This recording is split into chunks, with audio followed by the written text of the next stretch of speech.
ராஜாக்களின் முதலாம் புஸ்தகம் 15ஆம் அதிகாரம். நேபாத்தின் குமாரனாகிய யெரொபெயாம் என்னும் ராஜாவின் 18ஆம் வருஷத்திலே அபியாம் யூதாவின் மேல் ராஜாவாகி 3 வருஷம் எருசலேமில் ராஜ்யபாரம் பண்ணினான். அப்சலோமின் குமாரத்தியாகிய அவனுடைய தாயின் பேர் மாகாள். தன் தகப்பன் தனக்கு முன் செய்த எல்லா பாவங்களிலும் அவன் நடந்தான். அவன் இருதயம் அவன் தகப்பனாகிய தாவீதின் இருதயத்தைப் போல் தன் தேவனாகிய கர்த்தருக்கு முன்பாக உத்தமமாய் இருக்கவில்லை.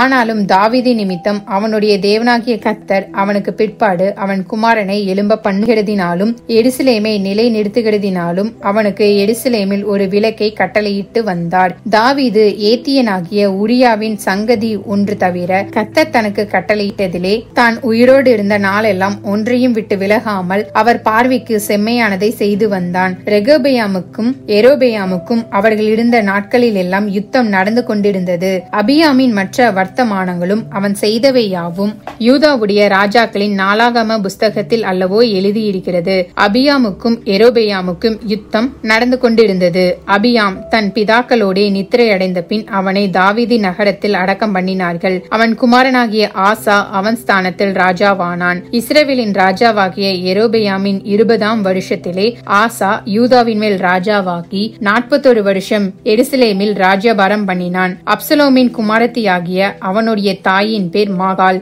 ஆசா தன் தகப்பனாகிய தாவீதை போல் கர்த்தரின் பார்வைக்கு செம்மையானதை செய்தான். அவன் லட்சையான புணர்ச்சிக்காரரை தேசத்திலிருந்து அகற்றி தன் பிதாக்கள் உண்டு பண்ணின நரகலான விக்கிரகங்களை எல்லாம் விலக்கி தோப்பிலே அருவருப்பான விக்கிரகத்தை உண்டு பண்ணின தன் தாயாகிய மாகாளையும் ராஜாத்தியாய் இராதபடிக்கு விலக்கி விட்டான். அவளுடைய விக்கிரகத்தையும் ஆசா நிர்மூலமாக்கி கீதரோன் ஆற்றண்டையிலே சுட்டெரித்து போட்டான். மேடைகளோ தகர்க்கப்படவில்லை.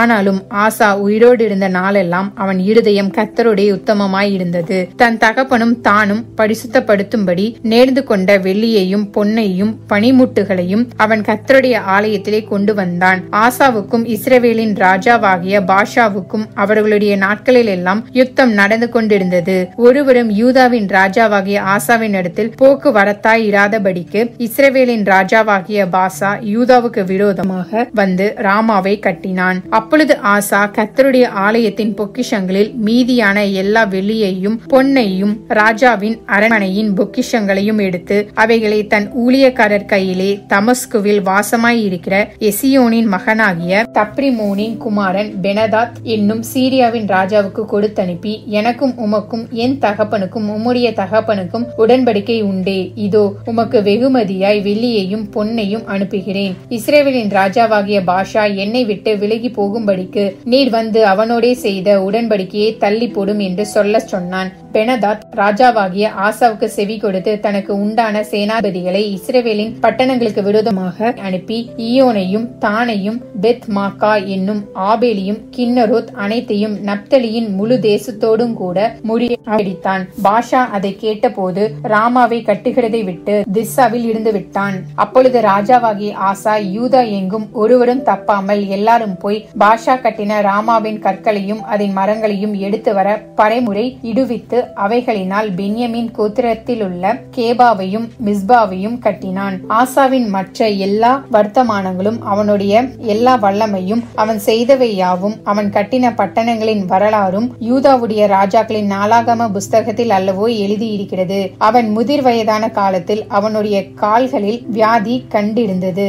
ஆசா தன் பிதாக்களோடு நித்திரை அடைந்த பின் தன் தகப்பனாகிய தாவீது நகரத்திலே தன் பிதாக்கள் அண்டையில் அடக்கம் பண்ணப்பட்டான். அவன் குமாரனாகிய யோசபாத் அவன் ஸ்தானத்திலே ராஜாவானான். யூதாவின் ராஜாவாகிய ஆசாவின் 2ஆம் வருஷத்திலே யெரொபெயாமின் குமாரனாகிய நாதாப் இஸ்ரவேலின் மேல் ராஜாவாகி 2 வருஷம் இஸ்ரவேலின் மேல் ராஜ்யபாரம் பண்ணினான். அவன் கர்த்தருடைய பார்வைக்கு பொல்லாப்பானதை செய்து தன் தகப்பன் வழியிலும் அவன் இஸ்ரவேலை பாவம் செய்ய பண்ணின அவனுடைய பாவத்திலும் நடந்தான். இசக்கார் வம்சத்தானாகிய அகியாவின் குமாரனான பாஷா அவனுக்கு விரோதமாய் கட்டுப்பாடு பண்ணி நாதாபும் இஸ்ரவேல் அனைத்தும் பெலிஸ்தருக்கு இருந்த கிபெத்தோனை முற்றுகை போட்டிருக்கையில் பாஷா அவனை கிபெத்தோனிலே வெட்டி போட்டான். பாஷா யூதாவின் ராஜாவாகிய ஆசாவின் 3ஆம் வருஷத்திலே அவனை கொன்று போட்ட பின் அவன் ஸ்தானத்தில் ராஜாவானான். அப்பொழுது யெரொபெயாம் செய்ததும் இஸ்ரவேலை செய்ய பண்ணினதுமான பாவங்களின் நிமித்தமும் அவன் இஸ்ரவேலின் தேவனாகிய கர்த்தருக்கு உண்டாக்கின கோபத்தின் நிமித்தமும் கர்த்தர் சீலோனியனான அகியா என்னும் தமது ஊழியக்காரனை கொண்டு சொல்லியிருந்த வார்த்தையின்படியே